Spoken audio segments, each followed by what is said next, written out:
주님 안에서 평안하셨습니까? 천안 동부교회는 개인적으로 처음 방문했고요. 교회당을 보고 또 그 대강당에 붙어있는 양쪽 옆에 붙어있는 플랜카드를 보니까는 천안 동부교회가 이런 교회구나 느껴지는 것 같습니다. 어떤 방향으로 어떤 마음으로 어떻게 신앙생활을 하고 있는지 또 교회 소식지와 앞에 붙어있는 플랜카드를 통해서 느낄 수 있었고 2025년 시작한 지 벌써 두 달이 지나가고 있죠. 다음 주면은 이번 주 토요일이죠. 이번 토요일이면 벌써 3월입니다. 시간이 이제 빨리 지나가는 것 같습니다. 저는 고창에서 왔습니다. 고창하면은 혹시 생각나는 거 있어요? 고창교회. 예. 고창하면은 우리 학예수양회 때 복분자 한 20년 동안 계속 팔고 있다고 합니다. 복분자가 아주 유명하고요. 고창 수박도 유명하고 또 그리고 고창 그 갯벌이 또 유명합니다. 또 유네스코에 세계 유산으로 등재가 7개나 되어 있어요. 그래서 우리나라에서 가장 많은 유네스코 등재가 된 가장 많은 그 곳이 바로 고창이라고 합니다. 많은 그 유명한 것들이 많이 있지만은 조금 전에 말씀해 주신 대로 그래도 고창하면은 고창교회가 가장 유명합니다. 고창교회는 등록 인원은 한 330명 정도 되고요. 성도들은 출석 인원은 한 250명 정도 출석을 하고 교제를 하고 있습니다. 8개 구역으로 교제를 하고 있는데 시골 교회이다 보니까는 은장의 성도들이 많습니다. 은장의 성도님들이 등록 인원이 130명 정도 됩니다. 출석 인원은 한 80명 정도 되고 있는데 점점 그렇게 돼가고 있는 것 같습니다. 아무쪼록 이번 말씀 시간을 통해서 서로 에게 은혜가 되고 충만한 어떤 기쁨이 되는 그런 시간이 됐으면 좋겠습니다. 기도하겠습니다. 사랑과 은혜가 풍성하신 아버지 하나님, 너무 감사합니다. 구원해 주시고 주님 살아 역사하시는 몸된 교회 안에서 교제하고 오직 복음만을 위해서 살아가게 해주심을 감사드립니다. 지금까지 살아온 것이 하나님의 은혜였고 또 지금도 하나님의 은혜를 사모하여 주님 말씀 앞에 모였습니다. 주님 오실 때까지 우리 중에 한 사람도 실족함 없이 은혜 아래 살아갈 수 있도록 도와주시고 늘 기쁨과 감사함으로 살아갈 수 있도록 인도해 주시옵소서. 우리에게 맡겨진 영혼들, 특별히 사랑하는 가족 중에서 구원받지 못한 분이 있다면 하루속히 그들의 마음을 열어주시고 꼭 구원받을 수 있도록 능력으로 함께해 주시기를 간절히 부탁을 드립니다.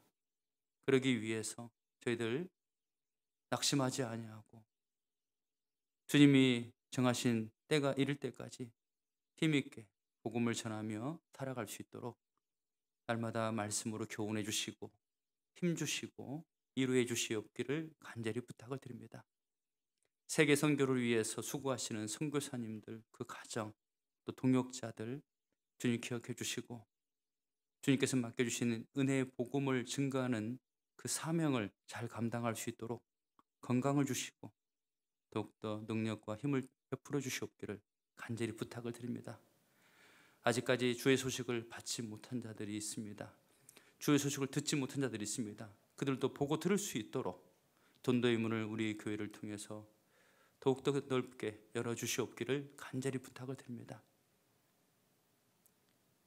오늘 부득이한 사정으로 함께하지 못한 형제자매들 어디 있든지 마음 하는 이곳에 함께하며 늘 교제 안에서 살아갈 수 있도록 도와주시고 오늘도 각 사람에게 필요한 말씀으로 하나님께서 교훈해 주시고 깨닫게 해주시옵기를 간절히 부탁을 드립니다.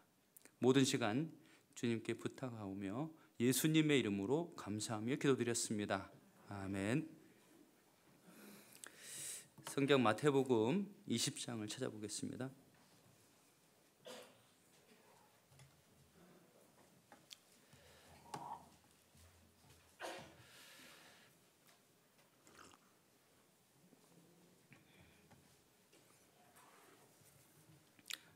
마태복음 20장 1절부터 16절까지입니다. 마태복음 20장 1절부터 16절까지. 제가 한 절, 여러분 한 절 교독하도록 하겠습니다. 저부터 읽겠습니다. 천국은 마치 품꾼을 얻어 포도원에 들여 보내려고 이른 아침에 나간 집 주인과 같으니,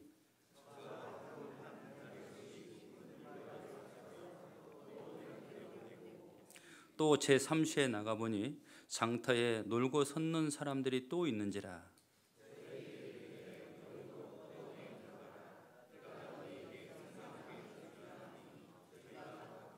제6시와 제9시에 또 나가 그와 같이 하고,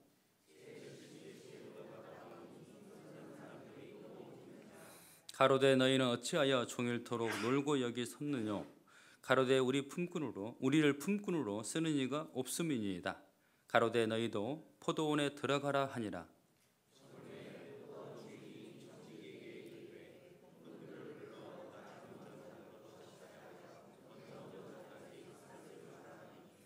제11시에 온 자들이 와서 한 데나리온씩을 받거늘,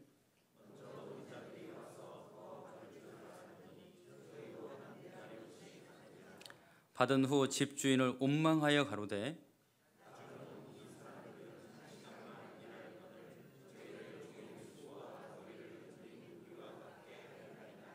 주인이 그 중에 한 사람에게 대답하여 가로되 친구여, 내가 네게 잘못한 것이 없노라. 내가 나와 한 데나리온의 약속을 하지 아니하였느냐?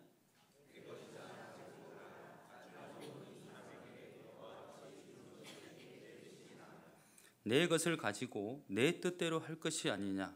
내가 선함으로 내가 악하게 보느냐?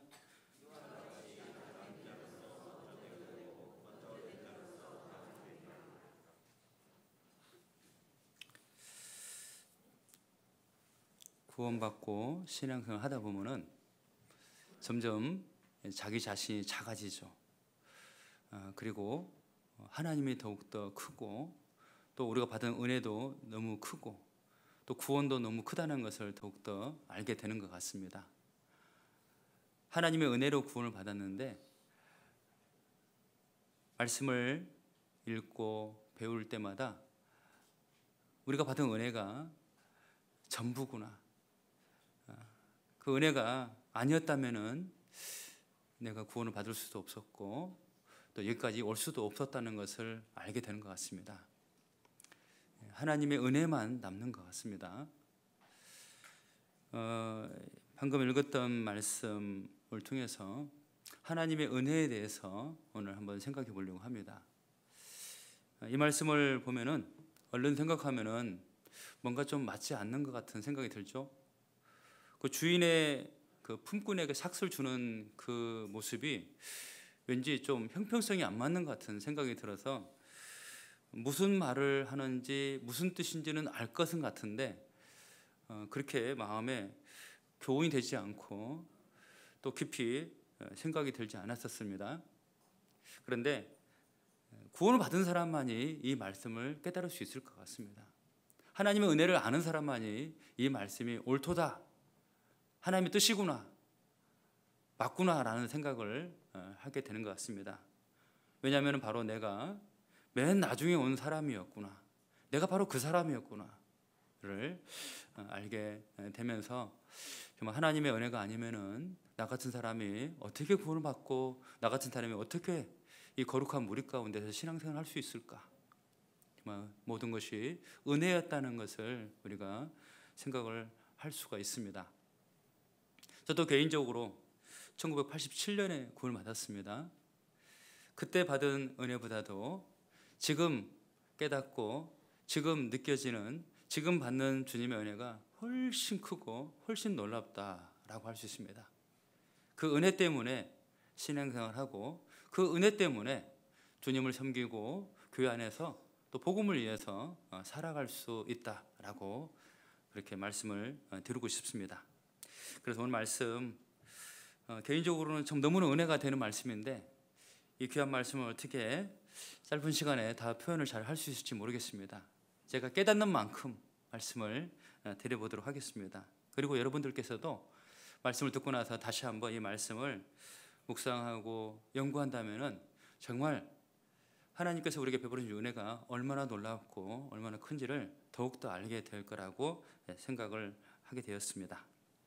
1절에 보면은 천국은 마치 품꾼을 얻어 포도원에 들여보내려고 이른 아침에 나간 집주인과 같으니, 여기 마태복음은 이제 천국은 이와 같으니라는 말씀이 자주 반복되어 있습니다. 천국은 이와 같으니. 그 앞에 마태복음 19장을 보실래요?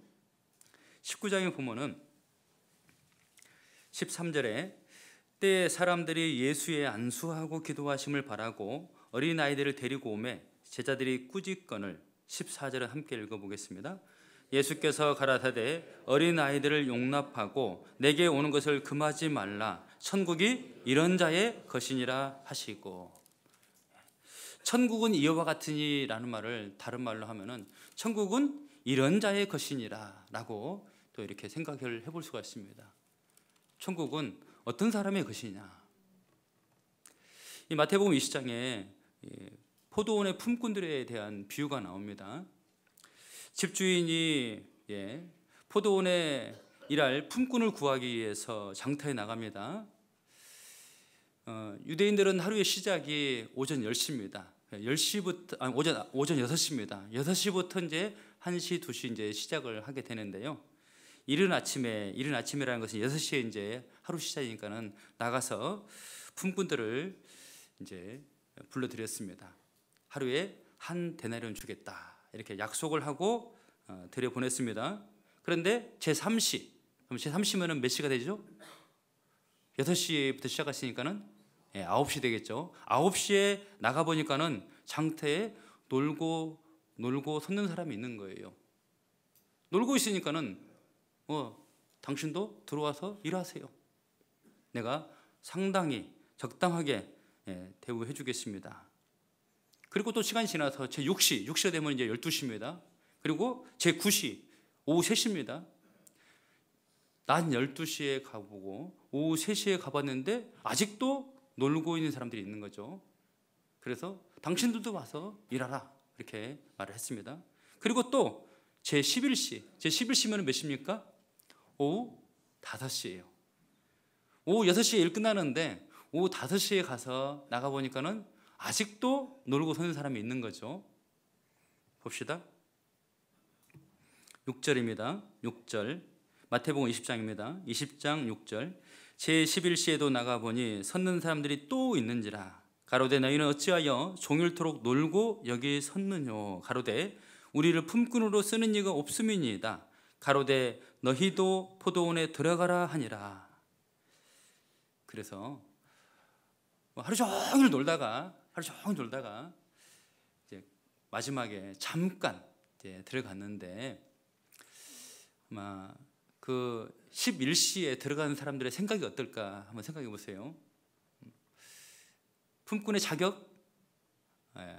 도저히 품꾼이라고 말할 수도 없겠죠. 뭐 일했습니까? 뭐 일한 것도 없죠. 그래도 불러주셨으니까 너무너무 고맙고 감사할 뿐이겠죠. 감사가 넘칩니다. 너무 고맙죠. 그래서 이제 때가 돼서 이제 품꾼들에게 품삯을 줍니다. 8절 저물매 포도원 주인이 청지기에 이르되 품꾼들을 불러 나중 온 자로부터 시작하여 먼저 온 자까지 삭슬 주라 하니 제11시에 온 자들이 와서 얼마 받았어요? 한 데나리온씩을 받거늘. 맨 나중에 온 사람부터 이제 주는 거예요. 맨 나중에 온 사람. 그 사람은 제11시 오후 5시에 왔기 때문에 일한 것이 없잖아요. 그런데 그 사람에게 얼마 줬어요? 한 데나리온. 한 데나리온을 준 거예요. 그 한 데나리온을 받았을 때 그 마음이 어땠을까? 놀랬을 거예요. 예? 잘못 준 거 아닙니까? 먼저 온 자에게 이걸 줘야 되는 거 아닙니까? 봉투가 좀 잘못된 거 아닙니까? 이렇게 물어볼 수 있겠죠? 맞다. 너에게 주는 것이다. 그냥 받기가 무한했을 겁니다. 이러한 것이 없기 때문에 어떻게 제가 받습니까?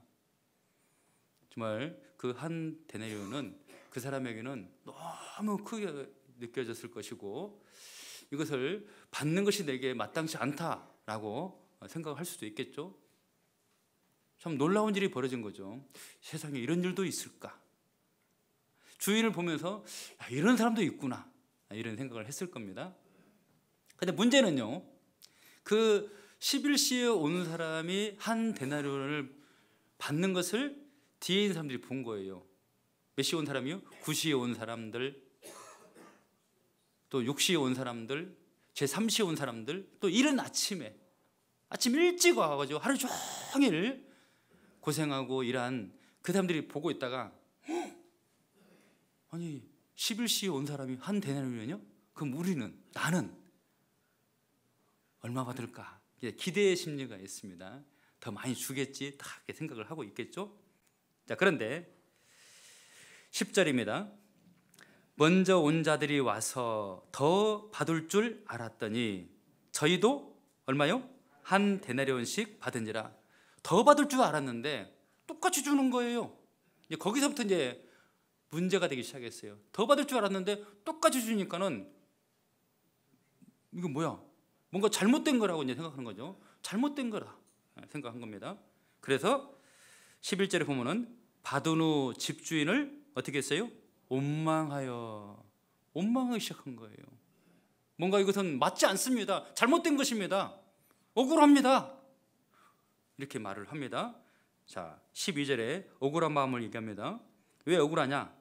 나중 온 이 사람들은 1시간만 일하였거늘 저희를 종일 수고와 더위를 견딘 우리와 같게 하였나이다. 어떻게 1시간만 일한 사람하고 우리하고 동일하게 대우합니까? 어찌 그렇게 대우합니까? 맞지 않습니다. 억울합니다 하면서 주인을 막 원망하면서 말을 하는 거죠. 어떠세요? 누구 말이 맞는 것 같아요? 집주인의 그 품삯을 주는 그 모습이 공평한가요? 공평하지 않는가요? 공평하지 않아요. 예. 공평하지 않은 사람은 아마 똑같으면 이상하다. 여러분 우리도요 여기 먼저 온 자가 될 수 있고요. 우리 마음속에요. 먼저 온 자가 될 수 있고 나중 온 자가 될 수 있어요. 그런데 맨 마지막에 16절에 어떻게 말씀하냐면요. 16절 말씀 같이 한번 읽어보겠습니다. 이와 같이 나중된 자로서 먼저 되고 먼저 된 자로서 나중되리라. 성경에 이런 말씀이 여러 곳에 나와 있어요. 먼저 된 자로서 나중되고 나중된 자로서 먼저 되리라.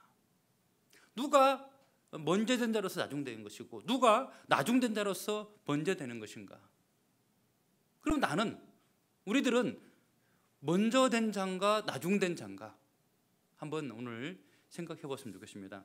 이 똑같은 말씀이요 19장 마지막 절 30절에도 똑같이 나옵니다. 19장 30절 그러나 먼저 된 자로서 나중되고 나중된 자로서 먼저 될 자가 적다 많다 많으리라 이렇게 나와 있어요. 예수님은 이 말씀을 동일한 말씀을 여러 번 말씀하셨어요. 먼저 된 자로서 나중되고 나중된 자로서 먼저 될 자가 많으니라. 이 19장 내용에는요 16절에 보면은 어떤 청년이 예수님에게 내가 무슨 선한 일을 하여 영생 얻으리까 라고 나옵니다. 예수님께서 율법에 대해서 말씀합니다. 선한 이는 한 분이신데 네가 율법을 지켰느냐? 그러니까 이 청년이 율법을 다 지켰다고 하죠. 이 청년은 어떤 사람입니까? 먼저 온 자예요. 먼저 온 자의 모습입니다. 내가 율법을 다 지키면서 평생을 이렇게 내가 율법을 지키면서 하나님을 섬기면서 천국 가기 위해서 그렇게 노력하며 살아왔다는 거죠. 그럼 천국은 나와 같은 자의 것이 아닐까요? 이렇게 이제 생각하면서 살았습니다. 내가 무슨 선한 일을 하여 영생 얻으리까? 그러면 예수님이 이렇게 말해주면 얼마나 좋을까요? 너와 같은 자가 영생 얻는 것이다. 너와 같은 사람이 천국 가는 것이다. 그런데 반대로 아까 조금 전에 읽었던 14절 말씀에 보면 어린아이를 보면서 어린아이와 같은 자가 바로 천국에 들어갈 수 있다. 천국은 이런 자의 것이니라. 이렇게 예수님께서 말씀하셨잖아요. 그러면서 이 재물 많은 이 청년에게 예수님께서 말씀하십니다. 내 소유를 다 팔아서 가난한 자들을 주라. 그리하면 하늘에서 보화가 내게 있으리라. 그리고 와서 나를 쫓으라. 그런데 그 청년이 재물이 많은 거로 말씀을 듣고 근심하며 그냥 떠나가 버리잖아요. 재물이 많은 거로 근심하며 떠나가 버렸습니다. 부자가 천국 들어가기가 너무너무 어렵다. 약대가 바늘귀로 들어가는 것이 부자가 하나님 나라에 들어가는 것보다 쉬우니라. 이 부자 청년은 먼저 온 자로서 천국에 들어갈 수 있는 기회가 더 먼저 주어졌죠. 율법을 먼저 배웠습니다. 율법을 지키면서 의롭게 살고자 했고 영생 얻고자 무지 노력을 했습니다. 그런데 그 사람은 결국 포기하고 떠나가 버렸습니다. 포기하고 떠나가 버렸어요. 영생 얻지 못했죠. 그러면서 맨 마지막에 30절에 그러나 먼저 된 자로서 나중되고 나중된 자로서 먼저 될 자가 많으니라 이렇게 말한 거예요. 그리고 나서 마태복음 20장에 포도원의 품꾼들에 대한 비유로 이렇게 말씀을 하신 겁니다. 14절 보겠습니다. 20장 14절. 20장 14절. 이 말씀은 같이 읽어보겠습니다. 내 것이나 가지고 가라. 나중 온 이 사람에게 너와 같이 주는 것이 내 뜻이니라. 나중 온 이 사람들에게 너와 같이 먼저 온 사람들에게 같이 주는 것이 내 뜻이니라. 여기에 하나님의 뜻, 주님의 뜻을 말씀하고 있어요. 이게 내 뜻이니라. 이 마태복음 20장의 이 비유의 말씀은 이 주님의 뜻을 증거하고자 하는 것입니다. 천국은 이런 자의 것이니라. 천국은 이와 같은 것이다. 천국은 누가 들어가는 것이냐? 이런 사람이 천국 들어가는 것이 내 뜻이니라. 마태복음 20장은 하나님의 은혜로만이 천국에 들어갈 수 있음을, 하나님의 은혜로만이 구원받을 수 있음을 아버지의 뜻으로, 주님의 뜻으로 말씀하고 있는 거예요. 마태복음 11장에도 보겠습니다. 마태복음 11장.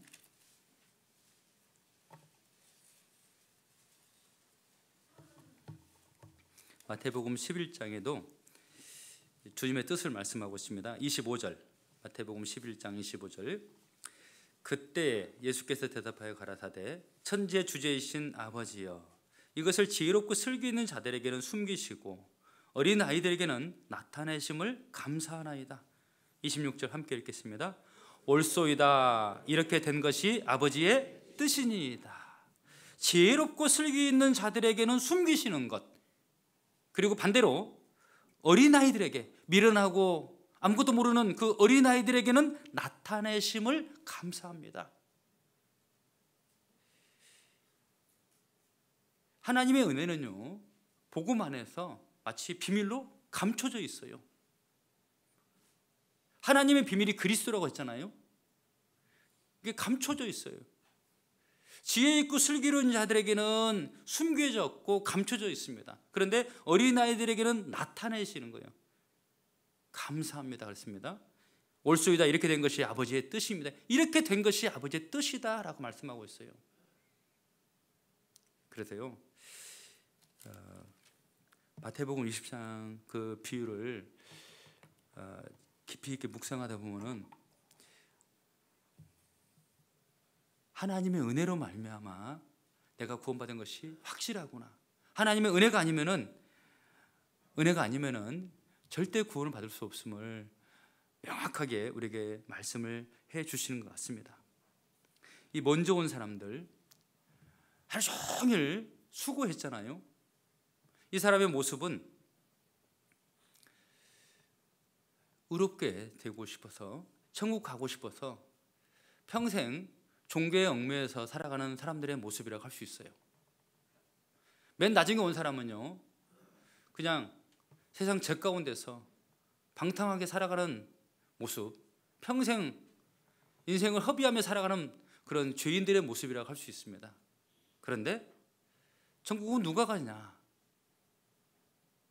바로 이런 자의 것이다 라고 말씀하고 있어요. 이 말씀을 한 말씀으로 하면은요, 로마서 4장을 말씀을 할 수 있는데, 로마서 4장을 보겠습니다. 로마서 4장.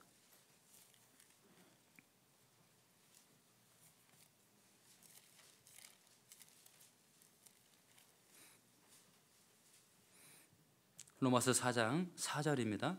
4장 4절. 일하는 자에게는 그 삭을 은혜로 여기지 아니하고 빚으로 여기거니와. 일을 열심히 해서 받는 삭은 은혜가 아닙니다. 이건 당연한 거예요. 그런데 5절입니다. 함께 읽어보겠습니다. 일을 아니할지라도 경건치 아니한 자를 의롭다 하신 이를 믿는 자에게는 그의 믿음을 의로 여기시나니. 일을 안 했는데 삭을 받으면 그것은 은혜다는 거죠. 제11시 온 사람들은요, 그 한 데나리온이 뭐였어요? 은혜가 되는 거예요. 은혜가 엄청난 은혜가 되는 것입니다. 그런데 일찍 온 사람들은요, 그 은혜가 안 되는 거예요. 은혜를 여기지 않습니다. 당연한 것을 여기면서 오히려 더 받을 줄 알았는데 똑같이 주니까는 원망하는 모습이 나오죠. 어떻게 우리를 저런 사람들과 같게 여기나이까라고 하면서 원망합니다.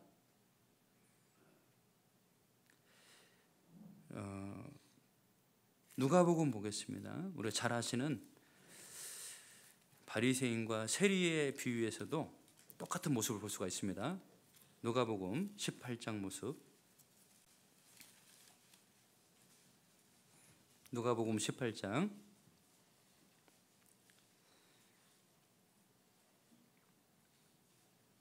9절부터 보겠습니다. 누가복음 18장 9절. 또 자기를 의롭다고 믿고 다른 사람을 멸시하는 자들에게 이 비유로 말씀하시되 두 사람이 기도하러 성전에 올라가니 하나는 바리새인이요 하나는 세리라. 바리새인은 서서 따로 기도하여 가로되 하나님이여, 나는 다른 사람들 곧 도색, 보리, 간음을 하는 자들과 같지 아니하고 이 세리와도 같지 아니함을 감사하나이다. 나는 일에 2번씩 금식하고 또 소득의 11조를 드리나이다 하고. 이 바리새인의 기도를 보면은요, 자기를 세리와 같이 여기지 않는 것을 감사하다 이렇게 말을 한 거죠. 나는 다른 사람들하고 다릅니다. 다른 사람들보다 더 수고했습니다. 더 많이 노력했습니다. 더 많이 고생했습니다. 더 열심히 살아왔습니다. 자기의 그런 행위와 자기의 노력을 하나님 앞에 인정받고 싶었던 거죠. 그걸로 충분할까 생각했습니다. 비록 하나님 앞에 온전치는 못하지만은 다른 사람들에 비해서 나는 훨씬 더 많이 노력했다 생각을 하는 것이죠. 많은 사람들이 다른 사람들과 비교하면서 자기는 더 낫다라고 여기는 거죠. 다른 사람과 비교하면서 나는 많은 사람들 중에서 더 많이 수고한 사람이기 때문에, 더 많이 노력한 사람이기 때문에 하나님 나를 받아줄 거야 이렇게 생각합니다. 그 사람은 하나님의 은혜가 전혀 은혜가 되지 않는 것입니다. 당연한 것을 여기는 것이죠. 주님이 나를 구원해 주셨다? 주님이 나를 위해서 십자가 못 박혀 죽어주셨다? 당연하지. 나 같은 사람을 위해서 그 정도 해주셔야지. 복음이 전혀 은혜가 되지 않는 것입니다. 그냥 교리적으로 이론적으로는 무슨 말인가 다 알아요. 그런데 그게 마음에 은혜가 되지 않는 것입니다. 여러분, 우리 중에서도요, 다른 교회를 말하는 것이 아니고 우리 중에서도요, 수없이 많은 복음을 들어도 오랫동안 우리 교회 안에서 말씀을 들어도 확신이 안 되는, 구원 확증이 안 되는 분이 있어요. 벌써 구원을 받았다고 하는데 여전히 어떤 때는 불안하기도 하고 어떤 때는 자신이 없는 거죠. 정말 오늘 밤 죽는다 하더라도 천국 갈 수 있습니까? 확실합니까? 당연한 걸 왜 묻냐고. 어떤 분은 그렇게 물어보면 화를 냅니다. 왜 나를 의심하냐고. 특히 우리 어르신들, 그렇죠? 수양에 가서 구원 한번 점검 한번 해보시죠 하면은 왜 나를 의심하냐고 막 화를 내십니다. 어떤 어르신이 앞에 나와서 간증하시는데요, 그 사람이 구원받았는지 안 받았는지 알 수 있는 간단한 방법, 구원 점검 하자고 해서 화를 내시는 분은 그건 아니고, 그래요? 한번 받아볼까? 그 사람이 구원받은 것이다, 이렇게 말씀하더라고요. 어떤 경우를 맞는 경우가 있는 것 같습니다.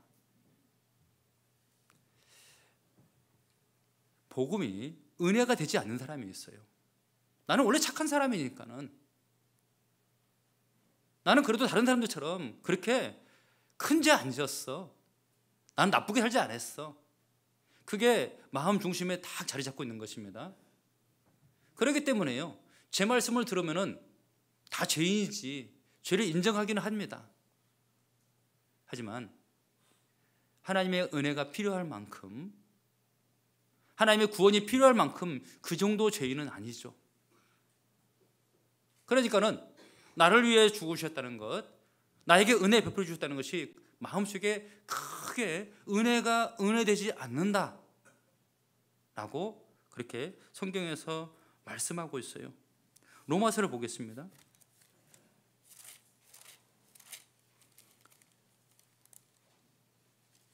로마서 11장입니다. 로마서 11장 6절입니다. 로마서 11장 6절, 이 말씀 같이 읽어보겠습니다. 시작. 만일 은혜로 되는 것이면 행위로 말미암지 않음이니 그렇지 않으면 은혜가 은혜되지 못하느니라. 하나님의 은혜로 구원을 받았다고 말하면서도요, 내가 천국 가느냐 못 가느냐는 은혜는 당연한 것이고, 나의 행위에 따라서 내가 열심히 살고 죄 안 짓고 교회 출석 잘하고 그럴 때는 천국 구원 당연한 것이지. 그런데 또 때로 시험이 들고 죄를 짓거나 열심히 하지 못할 때는 혹시 못 가면 어떻게 하지? 혹시 주님이 나를 모른다면 어떻게 하지? 마지막 임종을 앞둔 그 상황에서 자신이 없으면 어떻게 하지?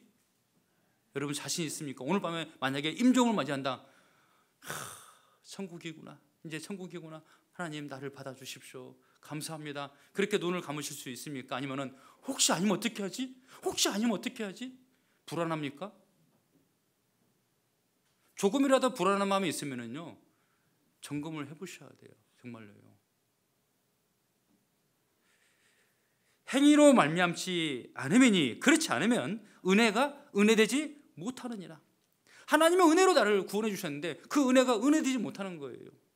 은혜를 받았는데 내 마음에서 은혜가 되지 않는다, 그 말이죠. 그러니까는 확신이 안 되는 거죠. 마태복음 20장에서 말하고자 하는 것이 뭐냐면요, 사도행전 15장을 보겠습니다. 사도행전 15장. 사도행전 15장 내용 잘 아시죠? 15장에 보면은 유대인들 가운데서요, 구원을 받았는데, 구원을 받았어도 모세의 법대로 할례를 받지 않으면은 능히 구원 얻지 못한다. 한 번 구원받다 하더라도 할례 받지 않은 사람은 그 구원이 온전하지 못하다, 이렇게 이제 변론이 생긴 거예요. 이거 이상하다. 구원받은 사람은 율법을 안 지켜서 천국 갈 수 있느냐? 아니다, 지켜야 천국 간다. 좀 막 이게 이제 약간 혼란이 온 거죠. 그래서 바울과 바나바를 이제 예루살렘 교회로 이제 보내게 됩니다. 그리고 그 일로 많은 변론이 막 있었어요. 자, 사도행전 15장 6절입니다. 사도와 장로들이 이 일을 의논하러 모여 많은 변론이 있은 후에, 많은 변론이 있었던 거예요. 구원받았으면은 그거 없어도 상관없다, 아니다, 막 이렇게 변론이 있었던 것입니다. 그때 이제 베드로가 말합니다. 7절, 많은 변론이 있은 후에 베드로가 일어나 말하되, 형제들아, 너희도 알거니와 하나님이 이방인들로 내 입에서 복음의 말씀을 들어 믿게 하려고 오래전부터 너희 가운데서 나를 택하시고, 또 마음을 아시는 하나님이 우리에게와 같이 저희에게도 성령을 주어 증거하시고 믿음으로 저희 마음을 깨끗이 하사 저희나 우리나 분같이 아니하시느니라. 그런데 지금 너희가 어찌하여 하나님을 시험하여 우리 조상과 우리도 능히 매지 못하던 멍에를 제자들의 목에 두려느냐. 11절입니다. 같이 읽겠습니다. 시작. 우리가 저희와 동일하게 주 예수의 은혜로 구원받는 줄을 믿노라 하니라. 다시 한번요. 우리가 저희와 동일하게 주 예수의 은혜로 구원받는 줄을 믿노라 하니라. 유대인이나 이방인이나 동일한 것이다. 구원은 동일한 것이다. 동일하게 그 은혜로 받는 것이지, 그 은혜에다가 다른 할례를 받아야 된다, 율법을 지켜야 된다, 그것은 상관이 없는 것이다. 은혜로 받는 것이다. 은혜로. 유다서 1장 4절에도요 구원을 이렇게 말하고 있습니다. 하나님께서 우리에게 단번에, 일반으로 얻는 구원으로, 일반으로 얻는 구원으로 라고 표현하고 있어요. 무슨 말이죠? 특별한 방법을 통해서, 어떤 특별한 일을 통해서 구원을 받는 것이 아니라 유대인이나 이방인이나 교회 다니는 사람이나 안 다니는 사람이나 모든 사람이 똑같은 구원을 받는다는 겁니다. 똑같은 하나님의 은혜로 구원을 받는 것이다 라고 말씀하는 거예요. 그래서 마태복음 20장에 집 주인이 이렇게 말합니다. 먼저 온 사람이나 나중 온 사람에게 똑같이 주는 것이 내 뜻이니라. 이게 핵심입니다. 똑같이 주는 것이 내 핵심이야. 그 똑같이가 뭐죠? 하나님의 은혜예요. 어떤 사람이든지 하나님의 은혜가 아니면 구원받을 수 없다. 오직 하나님의 은혜로만이 구원받을 수 있다. 그래서 그 하나님의 은혜를 간절히 사모하는 사람만이 그 은혜를 깨닫게 됩니다. 하나님의 은혜를 간절히 원하는 사람만이 그 은혜를 깨닫게 되고, 그 은혜로 말미암아 구원의 확신이 딱 생기는 거예요. 골로새서 1장 6절 말씀 잘 아시죠? 이 복음을 듣고 참으로 하나님의 은혜를 깨달은 날부터 라고 했잖아요. 이 복음을 들었습니다. 들었을 때 이 복음의 핵심이 뭐냐? 바로 은혜예요. 은혜. 우리가 이 복음을 듣고 구원을 받았는데요, 이 복음은 무슨 복음이냐? 은혜의 복음이라는 거예요. 한번 따라해 보세요. 은혜의 복음. 복음의 핵심은 은혜입니다. 그 은혜의 복음을 듣고 그 은혜를 깨달은 날, 깨달았을 때, 이 은혜로 내가 구원받은 것이구나. 그때 구원의 확신이 생기는 것입니다. 오직 은혜예요. 은혜. 그런데 많은 사람이 은혜를 받았는데 은혜를 은혜로 여기지 못하는 거죠. 왜죠? 만약에 은혜를 은혜로 여기지 못한 사람은 먼저 온 사람들이에요. 우리 중에 먼저 온 사람이 있는 거예요. 먼저 온 사람들의 그 마음을 가지고 있는 사람들은 은혜가 되지 않는 거예요. 왜 나를 동일하게 여깁니까? 예전에 어떤 청년 여자분이 교회 와서 말씀을 들었는데, 말씀을 들어도 상담을 해도 구원을 받지 못해요. 그분이 제 말씀에서 딱 이해가 안 되는 거예요. 모든 사람이 다 죄인이라고 하니까는 그 말씀이 이해가 안 된다는 거예요. 왜? 나는 정말 어렸을 때부터 깨끗하게 살려고 참고 정말 노력하면서 그렇게 살아왔고, 나는 다른 사람은 다릅니다. 그런데 어떻게 정말 악한 사람도 많이 봤는데, 더러운 사람도 많이 봤는데 그런 사람하고 저를 똑같이 대우합니까? 거기서 안 깨지는 거예요. 그러니까 그 뒤에 말씀, 아무리 하나님의 은혜에 대해서 말씀을 해도 은혜가 되지 않는 거예요. 구원이 임하지가 않죠. 은혜를 사모하지 않으니까는 은혜가 임하지 않는 거죠. 우리가 하나님의 은혜로 구원받은 거예요. 로마서 3장 24절 말씀 잘 아시죠? 그리스도 예수 안에 있는 구속으로 말미암아 하나님의 은혜로 값없이 의롭다 하심을 얻은 자 되었느니라. 일한 것이 없이 값없이 공짜로 의롭다함을 얻었는데 그게 바로 하나님의 은혜라는 거죠. 은혜. 이 하나님의 은혜를 깨닫지 못한 사람은 절대 구원이 되지 못하죠. 율법 안에서 의롭다함을 얻으려 하는데 이는 그리스도에게서 끊어지고 은혜에서 떨어진 자로다. 하나님의 은혜로만이 구원을 받을 수 있는데 그 은혜가 은혜되지 않는 사람은 은혜에서 떨어진 자가 될 수 있는 것입니다. 그래서 우리에게 전해준 복음은 하나님의 은혜의 복음이라고 나와 있어요. 사도행전 20장 24절에 사도 바울께서 나의 달려갈 길과 이렇게 말씀하면서 하나님의 은혜의 복음을 증거하는 일을 마치려 하면은, 은혜의 복음을 증거하는 일을 마치려 하면은 이렇게 말씀하고 있어요. 그래서 먼저요, 은혜를 확실히 깨닫기 위해서는 하나님이 주신 방법이 바로 율법이죠. 먼저 율법을 통해서 자신을 발견했을 때 그 사람이 은혜를 사모하게 되어 있어요. 로마서 5장을 보겠습니다. 로마서 5장.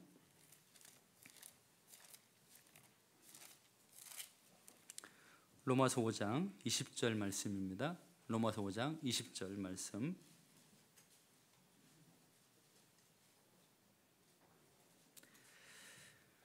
(20절) 20절하고 21절까지를 함께 읽어보겠습니다.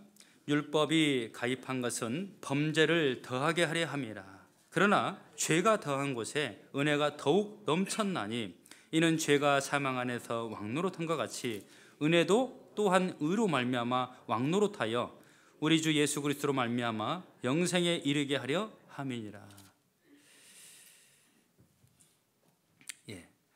구원받지 않은 사람은 죄가 사망 안에서 왕노릇하는 것이고, 구원받은 사람은 은혜가 의로 말미암아 왕노릇한다라고 하십니다. 그런데 그 20절에 보면은요, 먼저 첫 번째 생각해야 될 것은 율법이 가입한 것은, 율법을 왜 주셨느냐? 로마서 3장에 보면은요, 그럼 하나님의 은혜로 구원받았으니까는 그럼 율법은 이제 필요 없느냐? 율법을 폐하려느냐? 그럴 수 없습니다. 율법은 절대 폐할 수 없습니다. 반드시 먼저는 율법이고 그 다음에가 은혜가 되는 거예요. 구원받는 순서가 먼저는 율법이고 그 다음에 은혜가 되는 거예요.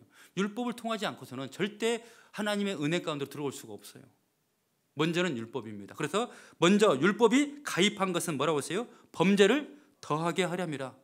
이게 이제 많은 오해가 되는 말씀인데, 율법이 가입한 것은 범죄를 더하게 하랍니다. 얼른 생각하면은 율법을 주신 목적은 죄를 더 많이 지려고, 더 많이 지라고 그런 뜻이거든요. 그런데 그 말씀이 아니잖아요.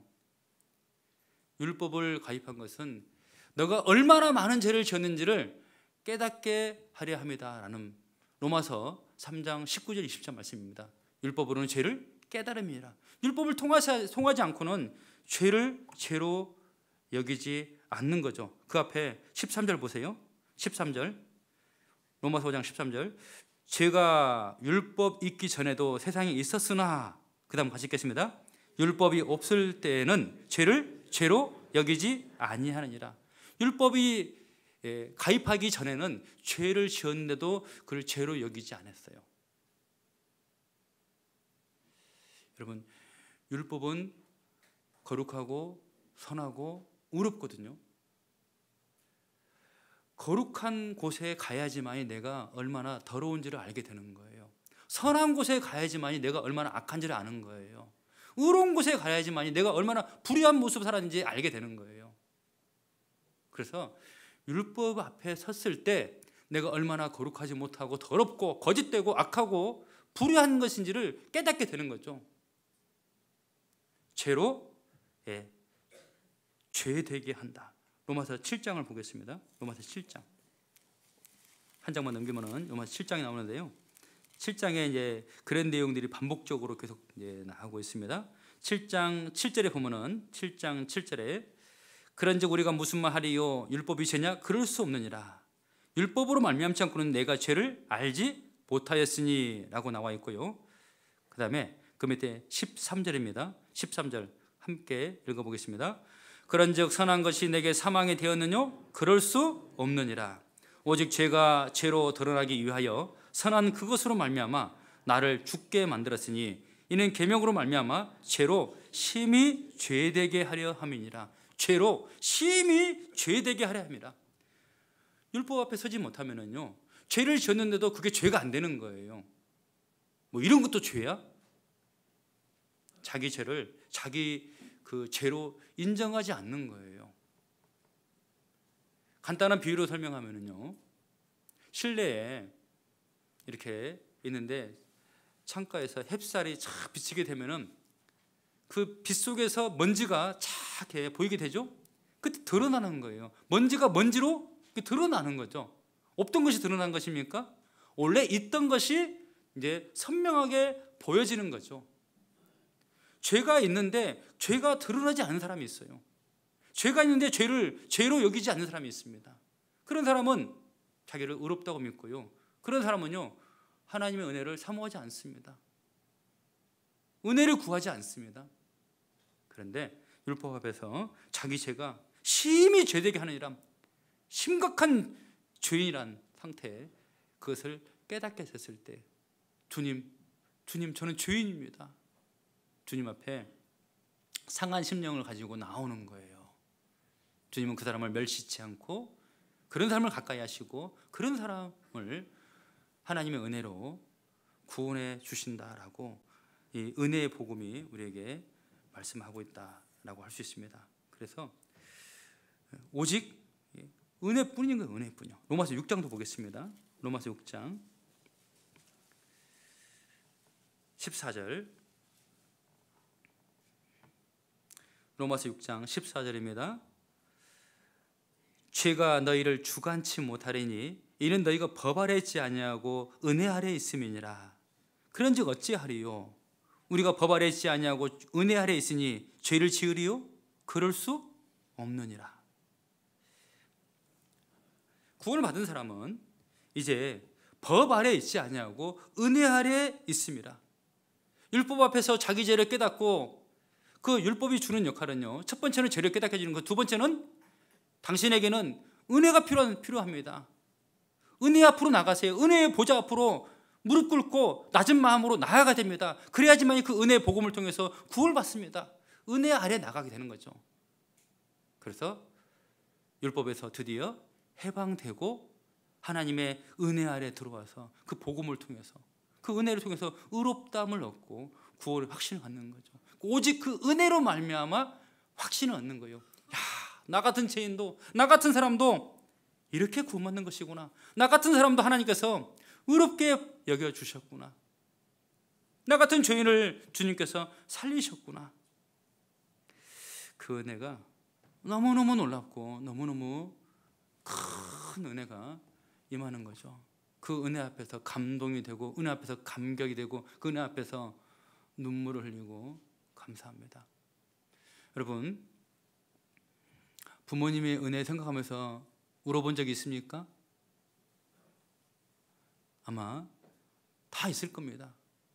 남자들은 군대 갔을 때 갑자기 군가 준비했다 했는데 군가가 아니고 부모님의 은혜 시작 그러면은 나실제 괴로운 부모님의 은혜 쫙 이제 부르면서 눈물을 흘립니다. 그리고 여자들도 애 낳고, 애 낳을 때 얼마나 힘들어요. 얼마나 고통스럽습니까? 애 키울 때 또 어머님 생각하면서, 그 은혜를 생각하면서 눈물을 흘립니다. 울어본 적 있어요? 없어요? 있죠. 두 번째 질문, 하나님의 은혜 때문에 울어본 적 있습니까? 하나님의 은혜 때문에요. 하나님 은혜 아니면은 저는 절대 구원받을 수 없는 사람입니다. 하나님의 은혜 아니면은 저는 절대 천국 못 갑니다. 나 같은 사람을 위해서 주님이 죽어주셨어요. 나 같은 사람을 의롭다, 깨끗하다, 죄 없다 여겨주셨어요. 나 같은 사람도 천국 가게 해주셨어요. 그 하나님의 은혜 때문에 울어본 적 있냐 그 말이에요. 부모님 은혜는 잘 깨달았는데 하나님 은혜를 깨닫지 못한 사람은요, 평생 한 번 그 은혜 때문에 눈물 한 모금 없이 그냥 말로는 구원받았다며 살아갑니다. 정말 그 사람이 구원받았을까요? 정말 그 마음속에 은혜가 있을까요? 그 사람이 정말 은혜 아래에 있는 거예요? 법 아래에 있는 거예요?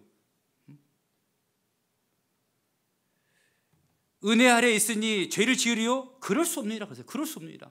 그런데 많은 사람이요, 구원받다 하면서 죄를 집니다. 죄를 지면서 뭐라고 말합니까? 앞으로 지을 죄도 다 사해 주셨으니까 천국은 가요. 그래도요, 당당하게 말합니다. 여러분, 은혜 아래에 있는 사람은 그렇게 말을 못해요. 은혜 아래 사는 사람은 죄를 지으리요? 그럴 수 없느니라. 그럴 수 없는데 죄를 지었어요? 그럼 어떻게 됩니까? 통곡을 해야죠. 그럴 수 없는 일을 했어요. 그러면은 하나님 앞에 나와서 다시 회개해야 되죠. 정말 잘못했습니다. 그런데 앞으로 지을 죄가 다 용서해 줬으니까는 그래도 저는요, 천국 갈 수 있어요. 사람이잖아. 어떻게 죄를 안 지어요? 전혀 은혜 아래에 있는 사람의 모습이 아니에요. 마태복음 18장 찾아보겠습니다. 마태복음 18장. 여기 보면은 1만 달란트 빚진 자에 대한 비유가 나옵니다. 마태복음 18장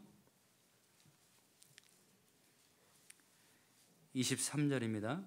이러므로 천국은 그 종들과 회개하려 하던 어떤 임금과 같으니, 여기도 천국은 이와 같다라고 말합니다. 천국은 이런 사람의 것이다 그 말입니다. 회개할 때에 1만 달란트 빚진 자 하나를 데려오매 갚을 것이 없느니라. 주인이 명하여 그 몸과 처와 자식들과 모든 소유를 다 팔아 갚게 하라 한데 그 종이 엎드려 절하며 가로되 내게 참으소서 다 갚으리이다 하거늘 그 종의 주인이 불쌍히 여겨 놓아 보내며 그 빚을 탕감하여 주었더니 1만 달란트 빚진 자인데 갚을 수가 없었어요. 네 몸과 처와 자식들과 모든 소유를 다 팔아서 갚으라. 그런데 그 종이 엎드려서 제발 좀 용서해 주십시오. 제발 좀 용서해 주십시오. 막 그렇게 하니까는 불쌍히 여겨서 그 모든 빚을 탕감해 준 거예요. 얼마를요? 1만 달란트. 여러분, 1달란트가 얼마냐면 금 34kg. 여러분 요즘에 금값 한 돈에 얼마예요? 한 돈에 3.75g인가 하는데 한 돈에 한 60만 원 넘어간다면서요. 요즘에요. 엄청나게 올라갔습니다. 그런데 1달란트가 금 34kg이에요. 그런데 1만 달란트니까 돈으로 한 사람은 어마어마한 돈이죠. 그것을 다 탕감해 줬어요. 다 탕감해 줬어요. 없던 걸로 싹 해준 거예요. 고마워요, 안 고마워요? 이야, 그거 잊을 수 있습니까? 잊을 수 있어요? 평생 잊을 수 없는 거죠. 그리고 탕감해 준 그 임금에게 늘 감사하고 늘 기억하면서 그렇게 살아가겠죠. 옛날 어떤 프로그램에요, 눈이 한쪽 눈은 이제 완전히 실명된 사람이었고 한쪽 눈은 점점 이제 실명이 돼 가고 있었어요. 그런데 어떤 사람의 도움으로 이제 안구 그 망막인가 그걸 기증받아 가지고 수술을 받습니다. 그 텔레비전 프로그램에서 이제 그 무료로 해준 거예요. 그래서 수술 받고 딱 이 붕대를 풀고 나서 이제 카메라를 비추고 물어봅니다. 보이세요? 보이세요? 그러니까는 갑자기 그분이 막 울어요. 막 울면서 정말 앞으로 감사하며 살겠습니다. 이 은혜 보답하며 살겠습니다. 감사하며 살겠습니다. 펑펑 울면서 자기 눈을 보게 해준 거에 대해서 그렇게 고마워하고 잊지 않겠다고, 감사하며 살겠다고 이렇게 말을 하더라고요. 여러분, 눈 하나 기증받았는데 그렇게 울면서 감사하다고 하는데 여기 1만 달란트 탕감받았으니까 이 사람은 정말 얼마나 감사하는 거예요. 근데 1만 달란트 탕감받은 누구예요? 여러분, 우리입니다. 우리예요. 우리가 바로 하나님 앞에 1만 달란트나 되는 엄청난 죄를 깨끗하게 하나도 남김없이 다 사함받은 거예요. 다 용서받은 거예요. 어찌 잊으랴? 어찌 잊을 수 있습니까? 이 큰 은혜를 어찌 우리가 잊을 수 있습니까? 자, 그런데 여기서는요,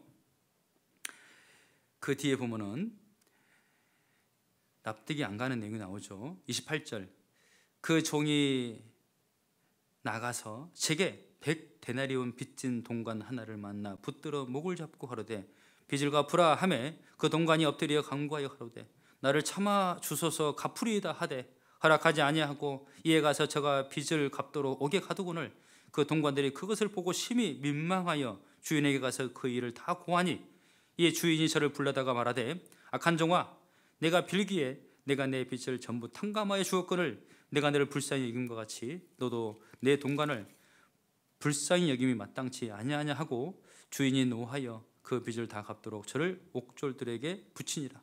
너희가 각각 중심으로 형제를 용서하지 아니하면 내 천부께서도 너희에게 이와 같이 하시리라. 자기에게도 빚진 자가 하나 있는데 100데나리온, 물론 100데나리온, 데나리온이라면은 아까 마태복음 20장 비유처럼 하루에 일을 해서 받는 품삯입니다. 하루 품삯이에요. 100일 동안 일한 품삯이니까 적지 않는 돈이지만은 1만 달란트에 비하면은 비교도 안 될 만큼 작은 것이잖아요. 근데 그걸 용납하지 못하는 거예요.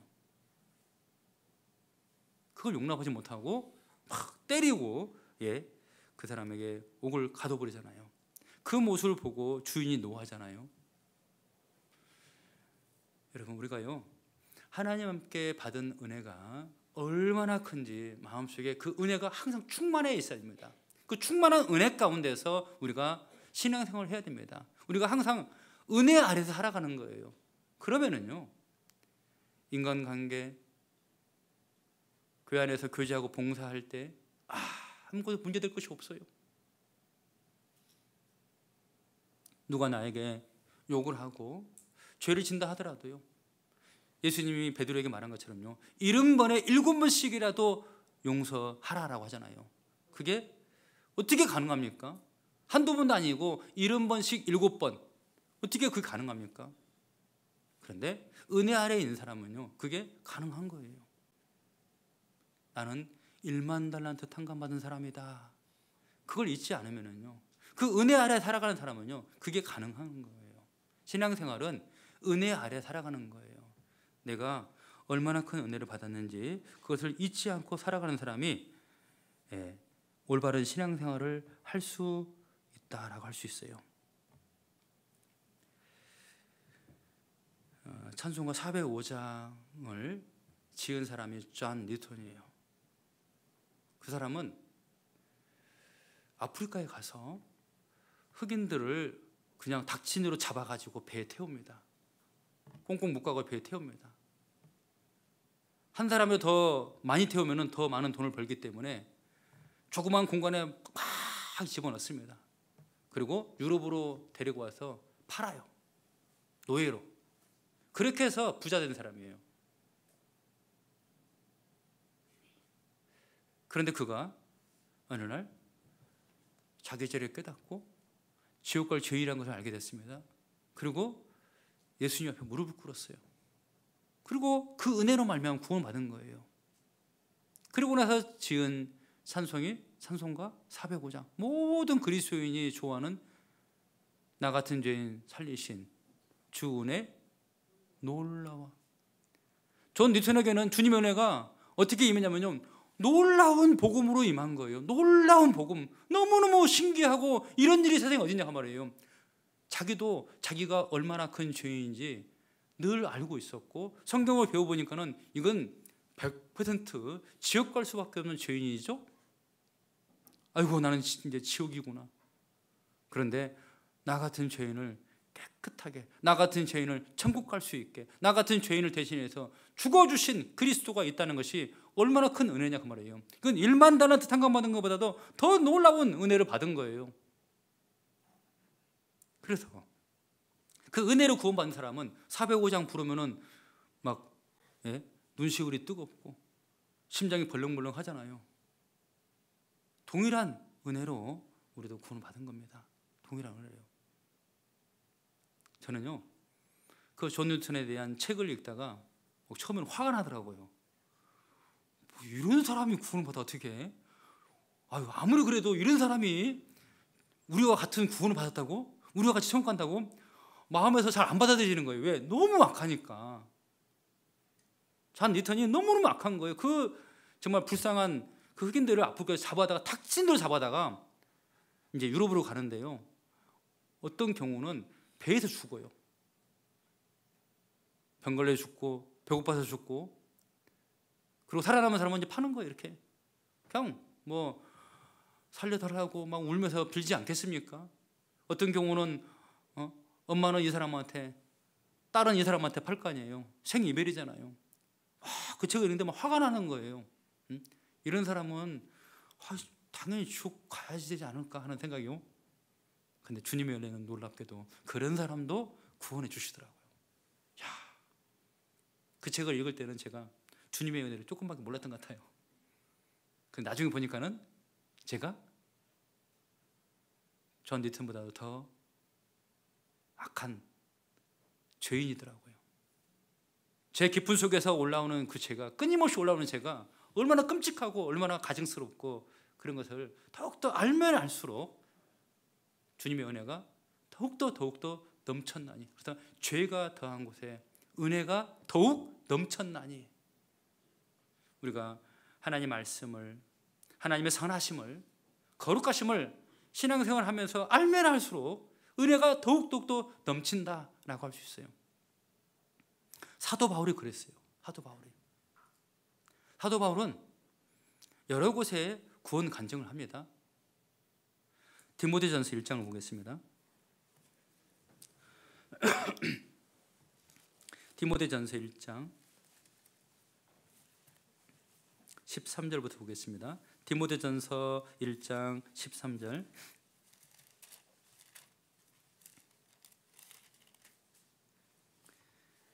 내가 전에는 회방자요 핍박자요 포용자였으나 도리어 긍휼을 입은 것은 내가 믿지 아니할 때 알지 못하고 행하였습니다. 14절 함께 읽겠습니다. 우리 주의 은혜가 그리스도 예수 안에 있는 믿음과 사랑과 함께 넘치도록 풍성하였도다. 내가 전에는 회방자요 핍박자요 포용자였다. 예수님을 핍박하는 자였습니다. 그리스도인들이 핍박하여 죽이기도 하고 잡아 감옥에 가두기도 했습니다. 그런 악한 바울 사도가 주님의 은혜가 얼마나 넘친지, 나 같은 죄인도, 나 같은 사람도 주님이 받아주시고 구원해 주셨다 그 말이죠. 15절 또 같이 읽어보겠습니다. 미쁘다 모든 사람이 받을 만한 이 말이요 그리스도 예수께서 죄인을 구원하시려고 세상에 임하셨다 하였도다. 죄인 중에 내가 괴순이라. 여러분 이 말씀 좀 깊이 좀 깨달았으면 좋겠어요. 미쁘다, 진실되고 참도도다. 이렇게 진실되고 참되는 말이 어디 있느냐, 이렇게 놀라운 말이 어디 있느냐 그 말이에요. 미쁘다, 모든 사람이 받을 만한 이 말이요, 모든 사람이 이 말 좀 받아야 된다, 이것 좀 깨달아야 된다. 이거 알고 있습니까? 모든 사람에게 좀 전해주고자 하는 말을 하고 싶다는 겁니다. 모든 사람이 받을 만한 이 말이에요. 나 같은 사람도, 나 같은 죄인도 그 은혜로, 그 풍성한 은혜로 말미암아 구원을 받았는데, 나 같은 죄인을 위해서 그리스도 예수께서 세상에 오셨다. 나 같은 죄인을 살리려고. 그럼 나 같은 죄인도 구원받는데 당신 구원받지 않겠습니까? 나 같은 죄인도 천국 갈 수 있는데 당신도 그 은혜만 깨달으면 구원받을 수 있습니다. 내가 누군지 아십니까? 내가 죄인 중에 괴수예요. 괴수란 말은 첫 번째라는 거예요. 가장 죄 누가 많은지 1등부터 꼴찌까지 한번 쭉 서봐. 근데 사도 바울이 맨 앞에 서 있는 거예요. 그런데 맨 앞에 서 있는 가장 우두머리, 가장 죄 많은 그 바울 사도, 내가 그 주님의 은혜, 그 풍성한 은혜로 말미암아 구원받았다, 그 말을 하고 싶은 거예요. 미쁘다 모든 사람이 받을 만한 이 말이요, 이 얼마나 놀라운 말이냐. 이게 바로 하나님의 은혜의 복음이에요. 하나님의 은혜의 복음이에요.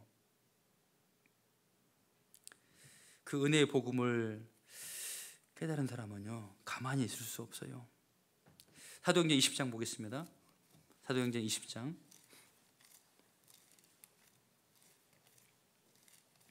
사도행전 20장 24절. 너무나 잘 아는 말씀이죠. 사도행전 20장 24절입니다. 나의 달려갈 길과 주 예수께 받은 사명 곧, 그 다음부터 같이 읽겠습니다. 하나님의 은혜의 복음 증거하는 일을 마치려 하면은 나의 생명을 조금도 귀한 것으로 여기지 아니하노라. 사도 바울은 복음을 하나님의 은혜의 복음이라고 말하고 있어요. 그리고 그 은혜의 복음을 증거하기 위해서 살고 있다. 이것을 위해서는 나의 생명을 조금도 귀한 것으로 여기지 아니하노라. 나 같은 자는 벌써 죽어도 할 말 없는, 벌써 죽어야 마땅한 그런 죄인인데, 이제 그 은혜의 복음을 통해서 구원받았으니까는 이 은혜의 복음을 증거하면서 내가 남은 삶, 내 생명 다 바쳐서 살겠다, 그 말이에요. 내 목숨 내놓고 이 은혜의 복음을 증거하며 살겠다, 그 말입니다. 너무너무 은혜가 크니까는 내 생명까지 바친다 하더라도 아깝지 않는 겁니다. 내 모든 물질과 내 모든 삶을 다 포기하고 이 복음을 위해서 사는 것이 아깝지 않다라고 말을 하는 거죠. 여러분, 그렇습니까? 은혜의 복음을 깨닫게 되면요, 은혜를 전하고 싶어요. 다른 사람에게 자랑하고 싶어요. 야, 저 사람에게도 은혜가 필요한데, 하나님의 은혜로 말미암아 저 사람도 구원받을 수 있는데, 이 은혜만 있으면 다 구원받는데 자랑하고 싶은 거예요. 여러분, 뭔가 좀 특별한 어떤 경험을 하면은, 특별한 어떤 것을 통해서 내가 체험을 하면은 다른 사람에게 자랑하고 싶지 않습니까? 제가 한번 약 자랑 한번 해볼까요? 약이요? 제가 해외에서 선교사로 봉사하다가 건강이 좀 좋지 않아서 한국으로 2021년에 들어왔어요. 허리가 디스크하고 협착증이 있어가지고 계속 다리가 저리고 이것저것 다 해봤는데 안 되는 거예요. 그래서 수술을 봐야 한다고 하더라고요. 두 번째는 통풍이 있었습니다. 통풍. 세 번째는 이제 무릎에 연골이 찢어져가지고 걸을 때마다 뚝뚝 소리 나면서 걷기도 힘들고, 특히 이제 계단을 내려가는 것은 불가능합니다. 그래서 옆으로 걷든지 뒤로 걸어야 돼요. 병원에서 수술을 하든지 아니면은 참을만 하거든 참아보라고 하더라고요. 그런 상태에 있었습니다. 그런데 광주교회에 왔는데 옆에 계신 전도인이 약을 하나 소개해 주는 거예요. 목사님, 이거 하나 한번 먹어보세요. 뭔데요? 이거 먹고 어떤 목사님이 지금 축구를 하고 있어요. 그래요? 한 6개월만 먹어보라는 겁니다. 그래서 축구를 할 수 있다는 희망을 가지고 그 약을 이제 먹었어요. 그 약 이름이 MSN이라고 하는데요. MSN. 다른 말로 하면 식이유황이거든요. 그 알로 먹은 것은 별 효과가 없고 가루로 먹어보니까 효과가 있더라고요. 6개월을 먹으니까는 걸을 때 뚝뚝 소리가 없어졌어요. 그리고 내리막길이 가능한 거예요. 지금 한 2년 정도 먹었는데 말씀한 대로 축구를 해도 아무 문제가 없어요. 뛰고 달리고 점프하고 내리막길 달려가도 아무 이상 없어요. 수술도 안 받아놨는데요. 신기하죠? 그래서 저는 무릎 아픈 사람을 보면은 저 사람 MSM 먹으면 되는데, MSM 먹으면 되는데 막 입이 근질근질해져요.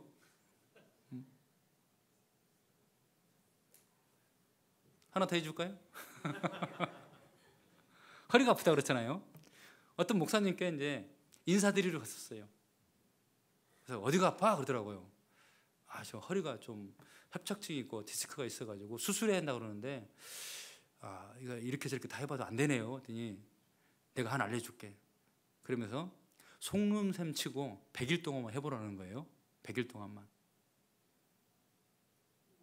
그래서 직접 목사님이 집무실에서 뭐 누워서 이제 시범을 보여주는데 그 방석을 2번 접어가지고 허리에다 대고 딱 눕는 거예요. 그리고 이렇게 손 올리고 15분 동안 누워서 자든지 누워만 있으라.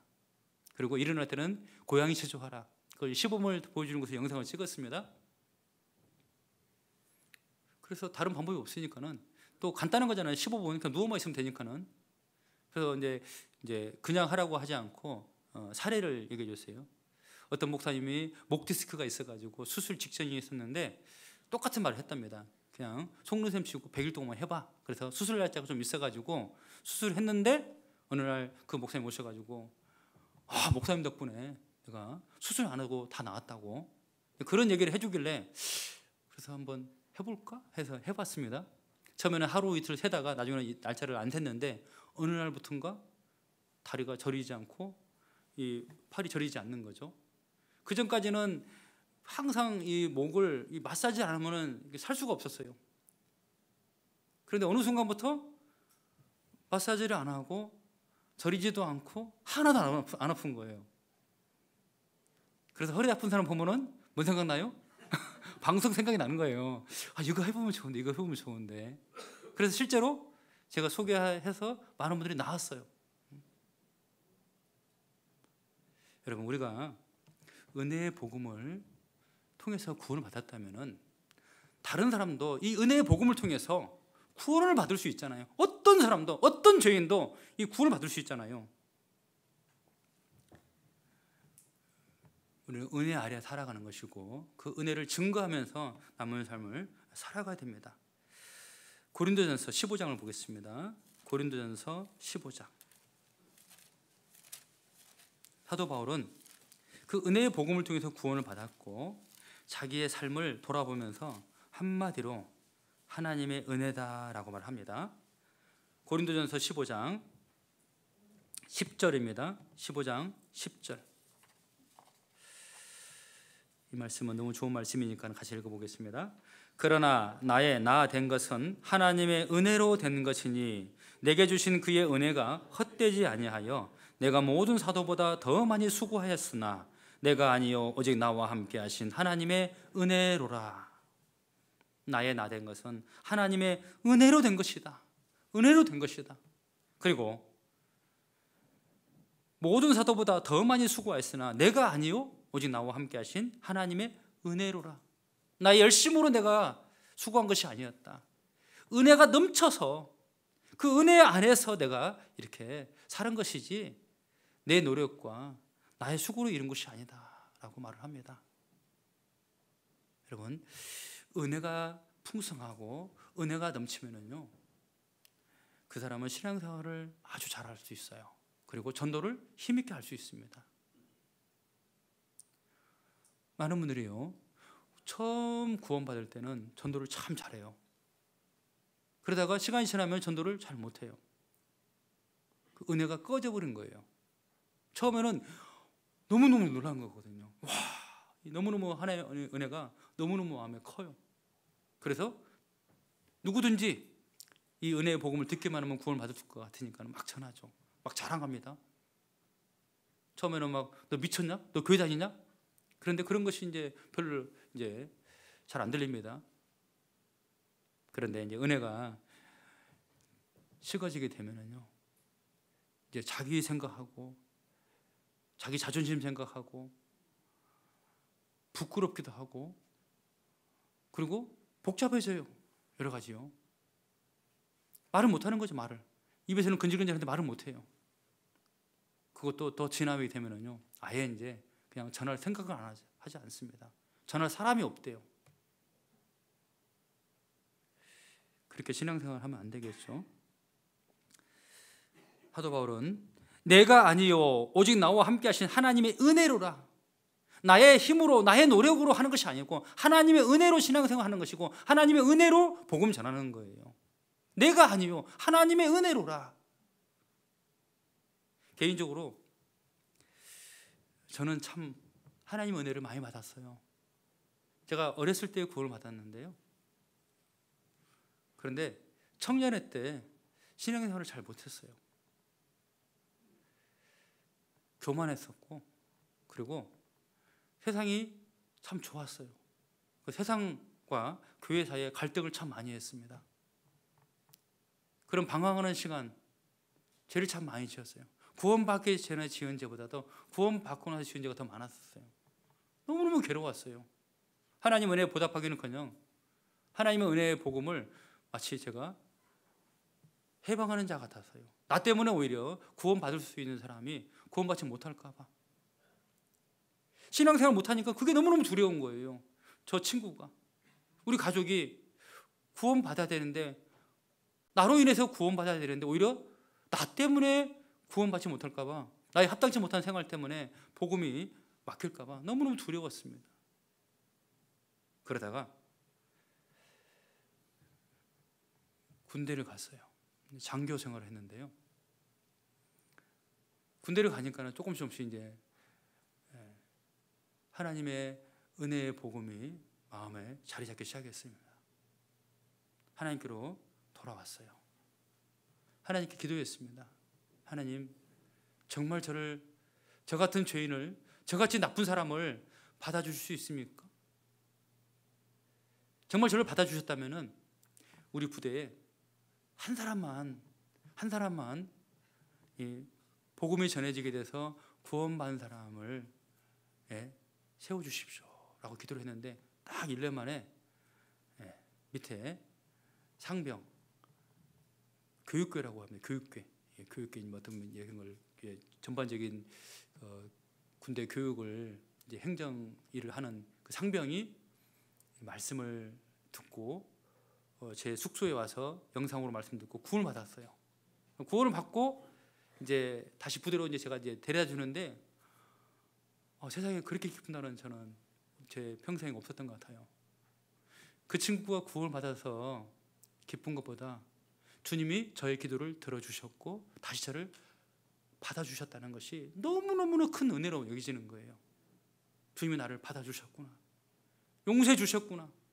정말 도저히 용서해 주지 않을 것 같은 생각이 많이 들었거든요. 왜? 제가 지은 죄가 너무 크기 때문에. 그런데 그 일로 은혜에 확신이 들었어요. 그러면서 여러 가지 많은 서원을 했어요. 이 은혜 잊지 않겠습니다. 이 은혜 보답하며 살겠습니다. 남들보다 더 고생하고 힘든 곳, 그런 곳에서 살겠습니다. 어찌 보면은 정말 그때부터 신앙생활이 제대로 됐던 것 같아요. 그 은혜를 크게 깨달은 날이에요.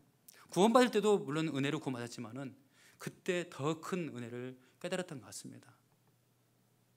그러다가 전도인으로 부름받았고, 그러다가 해외 선교 소식을 듣고 선교사로 이렇게 가게 됐어요. 너무너무 감사했어요. 주님 은혜에 보답할 수 있는 기회다 생각하면서요. 근데 한쪽 마음에서는 또 저의 의가 또 올라오기 시작하더라고요. 나의 이 희생, 나의 이 결심, 하나님이 나와 함께 하실 거야. 나의 희생과 결심이 있으니까는.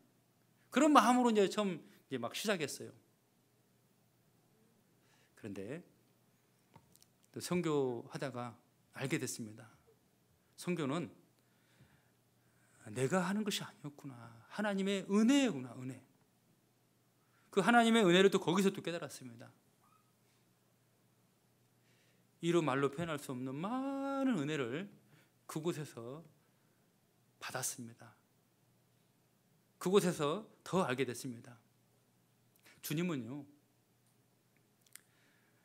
주님의 은혜를 우리에게 더 많이 베풀어주고 싶은 거예요. 베드로전서 5장을 보겠습니다. 우리 하나님이 어떤 하나님인지 베드로전서 5장 10절입니다. 베드로전서 5장 10절.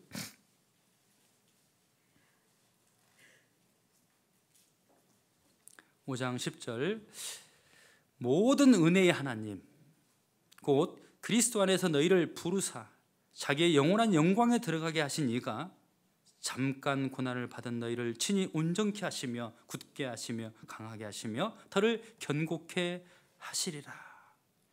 우리 하나님이 무슨 하나님? 모든 은혜의 하나님. 여러분, 우리에게 은혜를 주시려고요, 은혜를 주시려고 잠깐 고난을 허락하시는 거예요. 결국에 제가 깨달은 건 그거예요. 내게 은혜 주시려고 나를 선교사로 부르셨구나. 나의 결심과 희생이 아니고 나에게 은혜를 주시려고 잠깐 그 고난의 길을 주신 거예요. 저는 그거 하나 깨닫고 왔어요. 야, 이건 은혜구나. 엄청난 하나님의 은혜구나. 저희 형제매들은 얼마나 고생 많으십니까? 막 그런 말씀을 많이 해주시는데 속으로 고생한 거 하나도 없고 은혜만 받고 왔는데요. 잠깐 고난을 받은 너희를 친히 온전케 하시며 굳게 하시며 강하게 하시며 너를 견고케 하시리라. 모든 의의 하나님께서 우리를 그렇게 하시고자 우리에게 잠깐 고난을 주시면 결국은 은혜라는 거예요. 그 고난도 은혜다. 따라 해보세요. 고난도 은혜다. 경험을 통해서 우리가 그것을 알게 됩니다. 그래서요, 우리 하나님은 은혜의 하나님이에요. 우리가 혹 이해되지 않는 일이 생긴다 하더라도, 감당하기 힘든 고난이 있다 하더라도, 억울한 일이 생길 때 하더라도요, 기다려보세요. 기다려보세요. 그러면은 결국에는 은혜입니다. 우리 이사야서 30장을 보겠습니다. 이사야서 30장.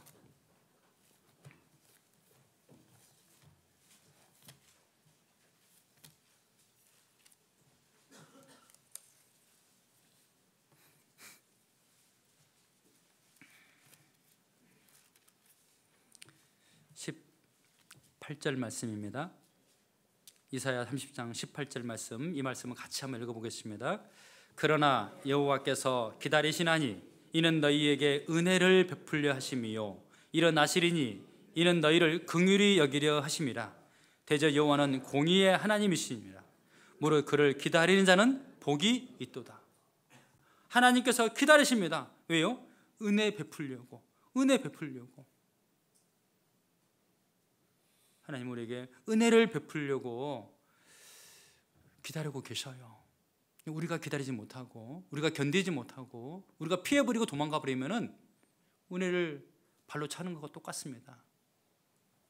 구원해 주신 것도 은혜인 것처럼 신앙생활도 은혜 아래에서 신앙생활 하는 것이고, 그리고 또 우리에게 은혜를 베풀려고 주님은 기다리고 계셔요. 여러분, 주님이 주신 길을 좀 참고 묵묵히 나아가 보세요. 은혜가 때를 따라 돕는 은혜가 계속 기다리고 있습니다. 풍성하신 그 은혜를 우리는 맛보면서 신앙생활을 끝까지 갈 수 있는 거죠. 그런데요, 정말 조심해야 될 것이요, 반대로 은혜를 잊어버리게 되면 나타나는 현상, 첫 번째, 교만입니다. 은혜를 잊어버리면 교만하게 돼요. 은혜를 잃어버리면 교만해지면 뭐가 나와요? 내가 자꾸 자기가 나오는 거예요. 내가 했습니다. 내가 이렇게 노력했습니다. 내가 저 사람 전도했습니다. 내가 했다고 자꾸 내가 했다고요. 역대하 32장에 보면 히스기야가 나옵니다.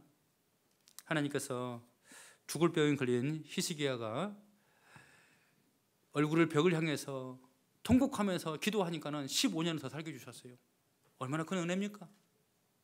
15년 동안 히스기야는 날마다 하나님의 은혜를 생각하면서 감사하면서 기뻐하면서 살아야 되지 않겠습니까? 숨을 쉬는 것도 은혜다. 내가 지금 살아 움직이는 것도 은혜다. 왜? 그때 벌써 죽었어야 되는데 지금 살아있잖아요. 그 은혜를 잊지 않고 살아야 되는데, 그런데 나라가 강성해지고 자기 자리가 점점 높아지니까요, 하나님의 은혜를 보답지 않는 겁니다. 그러니까 교만해진 겁니다. 그래서 하나님이 진노하셨잖아요. 교만해지면은요, 그 사람에게는 은혜가 없어요. 겸손한 자에게 은혜가 있는 거죠. 은혜 아래 은혜를 깨닫게 되면 점점점 더 겸손해지고, 그리고 반대로 또 겸손해지면은 또 은혜가 더 풍성해지는 것이고, 이게 계속 같이 맞물려서 하는 거예요. 은혜가 있으면 겸손해지고, 겸손해지면 은혜가 더 있고, 그러면 또 더 겸손해지고. 사무엘하를 보겠습니다. 사무엘하 9장.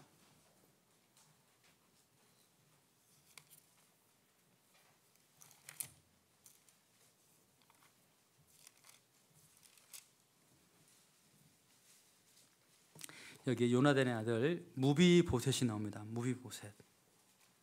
다윗이 왕이 되고 나서 요나단의 아들을 찾습니다. 3절 보면은요, 왕이 가로되 사울의 집에 남은 사람이 없느냐? 내가 그 사람에게 하나님의 은총을 베풀고자 하노라. 시바가 왕께 고하되 요나단의 아들 하나가 있는데 절뚝발이니이다. 요나단의 아들 무비보셋이 이제 있는데 절뚝발입니다. 그래서 아버지도 죽고 왕 사울도 죽고, 이 무비보셋은 이제 완전히 모든 것을 잃고 또 절뚝발이인 상태에서 불쌍하게 처량하게 그렇게 살고 있었는데, 어느 날 다윗이 무비보셋을 부르는 거예요. 그리고 이렇게 말합니다. 7절, 다윗이 가로되 무서워 말라. 내가 반드시 내 아비 요나단을 인하여 내게 은총을 베풀리라. 내가 내 조부 사울의 밭을 다 내게 도로 주겠고, 또 너는 항상 내 상에서 먹을지니라. 8절 함께 읽겠습니다. 저가 절하여 가로되 이 종이 무엇이가 한데 왕께서 죽은 개 같은 나를 돌아보시나이까. 여러분, 무비보셋이요, 만약에 다윗을 향하여 내가 누군지 압니까? 당신을 도왔던 요나단의 아들입니다. 내가요, 어찌 이제야 나를 찾으셨습니까? 내가 당신과 함께 앉아서 음식을 먹는 것은 당연한 것이죠. 나는 옛날에 왕자였습니다. 당연한 것을 여길 수 있잖아요. 당연한 것으로. 그런데 무비보셋은 다윗의 호의를 은혜로 여긴 거예요. 어찌 이 죽은 개 같은 나를 돌아보시나이까. 자기를 죽은 개 같은, 그냥 개도 아니고 죽은 개 같은 나라고 표현했습니다. 그러니까는 무비보셋은요, 다윗의 호의를 큰 은혜로 여기는 거죠. 너무너무 기쁘고 너무너무 감사가 넘치셨습니다. 그래서 무비보셋은 항상 다윗을 사랑했고, 그리고 다윗과 함께 했다는 거죠. 여러분, 똑같은 상황에서요, 은혜로 여기는 사람이 있고 당연한 것을 여기는 사람이 있어요. 당연한 것을 여기는 사람은 은혜가 은혜되지 않고, 그리고 감사가 없어요. 그런데 은혜로 여기는 사람은 기쁨이 있고 감사가 넘칩니다. 신앙생활은 은혜 아래서 하는 거예요. 은혜로 여겼을 때, 은혜라는 것을 알았을 때 정말 기쁨, 감사가 넘치는 겁니다. 누가복음 7장에 보면은 두 사람이 빚진 자가 있는데, 한 사람은 500데나리온, 한 사람은 50데나리온. 그런데 둘 다 탕감해 줬어요. 예수님이 물어봅니다.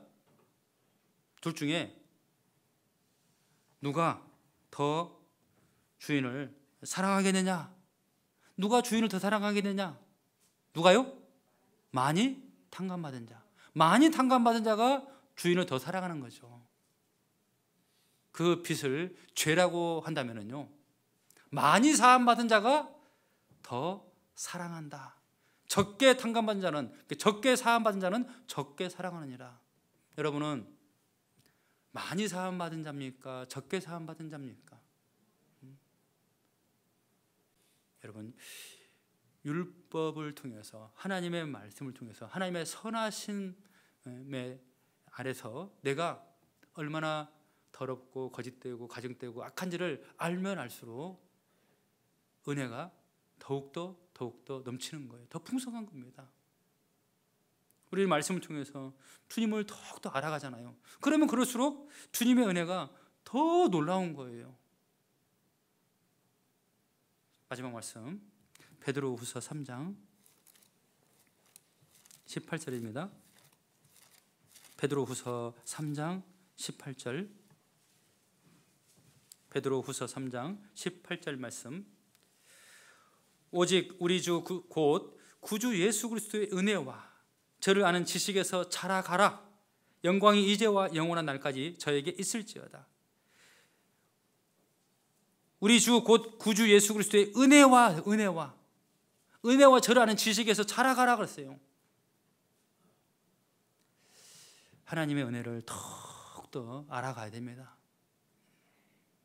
내가 받은 은혜가 얼마나 큰지, 또 지금도 그 은혜 없이는 살 수 없다는 것, 은혜 없이는 신앙생활 할 수 없다는 것, 더욱더 우리가 알아갈수록 더욱더 자라가는 거예요.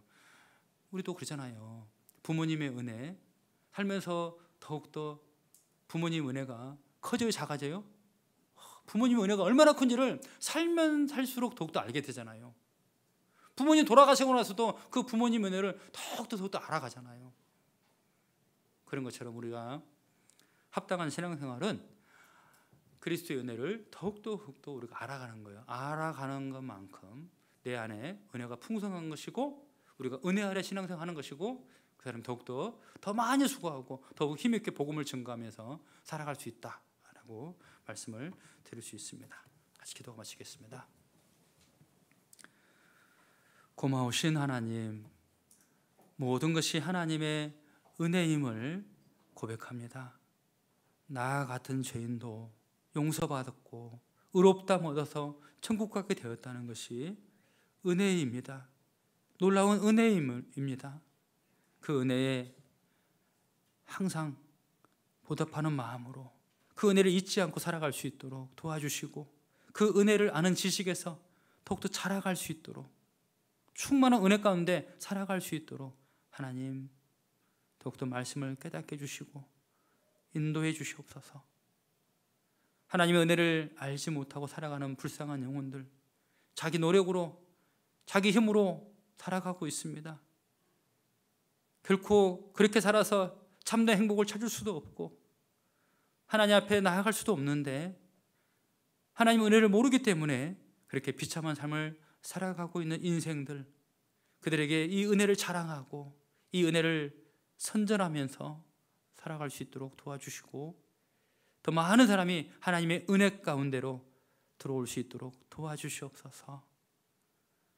우리 남은 삶을 하나님의 은혜에 부탁드리며 예수님의 이름으로 기도드렸습니다. 아멘.